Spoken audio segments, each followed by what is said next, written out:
Hey y'all, Nova here. The BattleBit devs just released their 7th devcast, and I watched the entire 1 hour video, so you don't have to. I'll be cutting it down to about 10 minutes long. So starting off with community servers, Oki thinks that these are the most important thing for the game right now, so he's been working on them for about the last 3 weeks or so.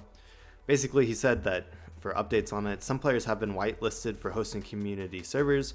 They are testing the API and trying out different modes. Specifically, they're testing a zombie game mode, and they're also planning on adding a player collision for milsim servers as well. He said that community server testing is going very well, but it won't be ready for release next week, so I'd guess that it's probably be another 2 weeks or so. They have been working on it for about 3 or 4 weeks now. He did say it would release 2 weeks ago, but it does make sense that it would take a little bit longer. It does take time to develop these things, especially if the admins are making different game modes, stuff like that. They did say that you can test these servers as well if you reach out to the server admins. I'm not exactly how that works, but they have a community server Discord, which you can join from their official Discord. So if you want to do stuff like that, I'd join that server and see if you can find someone who's willing to let you test their server, stuff like that. Oki said that some of the things you can do is when someone dies, they can do stuff to the players such as change their loadout or change where they spawn, etc. They can force you to spawn with a specific loadout. And Oki's goal for community servers is that they are highly customized so that they aren't just copies of official servers, which makes sense. He wants them to be interesting and new, and honestly community servers make a lot of sense because they save Oki and the team server costs, because this means that other people are paying for servers and Oki doesn't have to, right?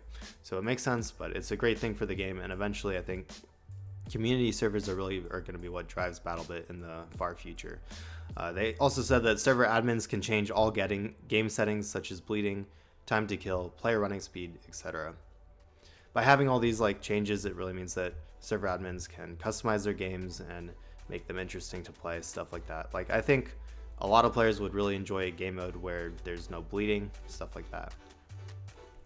By default, official servers in the future will be grayed out in the server browser because they really just want the server browser to specifically be for community servers, and they want community servers to be able to be found. In a fair number of games, official servers will take all the top slots, and community servers will be below them, and it'll be harder to find them. And I think they really want to focus on community servers in their game. You will be able to ungray them if you want with the checkbox, but I think by default they'll be grayed out. Oki made it so that you don't get any main progression from community servers. This was mainly so that XP farm servers aren't created. They said that they've seen a lot of those in other games, stuff like that.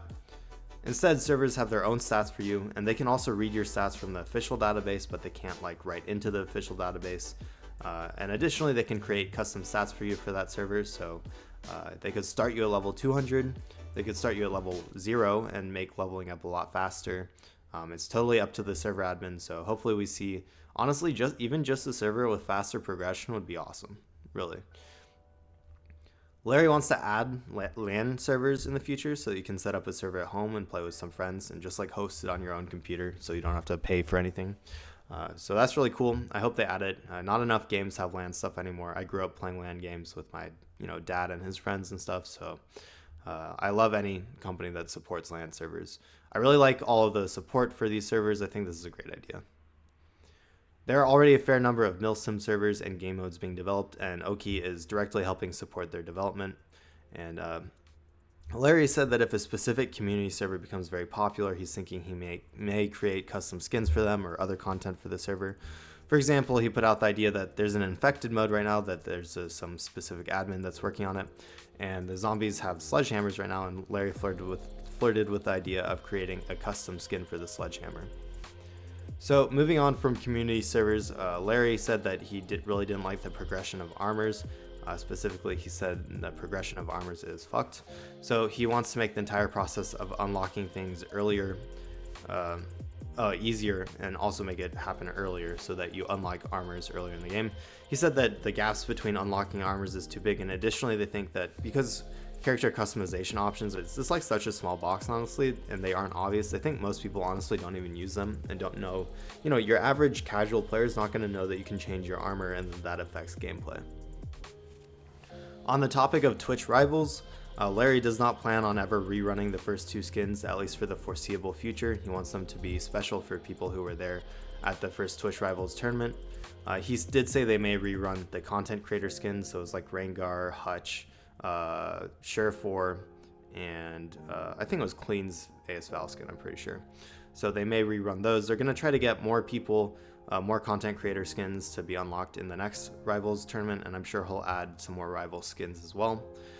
Rivals was a huge success for them. They had over 100k viewers during the tournament, and the people at Twitch definitely want to do Twitch Rivals again for BattleBit, so that's great to hear. Always getting more eyes on BattleBit, something good. Next Rivals, as I said, they'll have new skins, and they will additionally release more content creator skins. I was hoping maybe we'll get Sacriel skin, who knows, that might be cool. Speaking of skins, you know, Larry, if you're watching this, I don't know if you do, but I wouldn't be against having my own skin. I've been thinking about it, but I haven't figured out what I want yet, but maybe I'll send you a DM or something, we'll see. Larry covered the charity. The event is not ready yet. It'll probably be another week, and they're planning on it running. Larry was planning on it running a week, but he thinks it will probably be more successful if they change it to a month, which I totally agree with that. They should do a month. It makes more sense.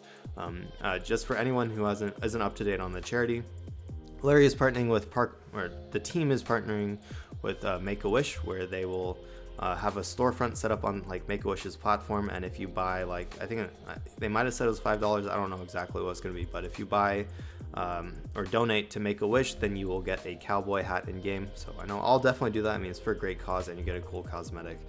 So I think it's a wonderful idea. I hope they raise a ton of money for that charity. Everything I've heard says that charity is a good charity. I know there's a fair number of shady charities out there, but I'm like pretty sure that Make-A-Wish is a pretty good charity from what I've heard. I've never done, you know, direct research into it, so don't take my words as fact, but I'm planning on supporting it, and if you have the money, go for it as well. So what is Larry working on right now? He said that he's working on adding a reinforced version of the Humvee. Last week he was working on Rivals winners also getting their own custom skin. They're looking into several events such as DreamHack. Larry can't share any details yet though. And Larry will be at Gamescom for anyone that wants to meet up with him, I assume. Larry said that he is also directly working on an L96 remake, which by now should probably be out, though I'm not sure. So on to maps with Velasquez. Velasquez is working on a new map that looks a lot like it's set in the tropics. He said there'll be like restaurants, it can be beachy. And I'd assume this may be the map that they talked about last week that said they'll have more like water gameplay and more boats and stuff like that. I'm not 100% sure, but that's what I'd assume. He's also reworking on some older maps, making more cover from snipers, getting rid of some sniper spots, etc. And then after community servers, once Oki is done with all of that, he said he'll be working on new gadgets and a new game mode, possibly King of the Hill. And I know that in the past, Oki has said that he doesn't want to release new weapons because he thinks they won't make the game better, but I really think that somewhere in here, maybe after an audio rework, I don't know even where they're on that. They haven't given an update on the audio rework in a while, actually, at least that I've heard. But I really think they should add some new guns. I know Oki thinks they won't add to the game, but I think new guns will add some hype and people will be excited to try the new guns. And honestly, I think they should add the new guns at a low level. So I think someone said that like the average level is like 45 or something. So, you know, maybe add them in at the early levels, like level 11 or 12 or 22 or even 6, something like that. Unlock more weapons early on so that everyone who's in game will be excited because they'll already be able to use them. Maybe we'll bring some people back to the game at least for a little bit to try out the new weapon. I think new weapons really should be added. Like, I know they think it's not important, but just at least some every once in a while, just to keep the game fresh so you can try out a new weapon, stuff like that. Either add new weapons or make unlocking weapons easier. One of those. So that's about it for the Devcast number 7. I hope you enjoyed. I hope I made it nice and concise for you. I'll be doing this every single week for every Devcast, so if you want to catch them, hit that subscribe button and hit that notification bell. I really appreciate all the support on my content recently. Y'all are amazing, and thanks to my channel members for supporting my content as well. Jed, Hastrell, and Professor Oak, y'all are the best. Good luck in your battles this week. I hope everyone has a wonderful day, and I'll see you next time. Thanks for watching, y'all.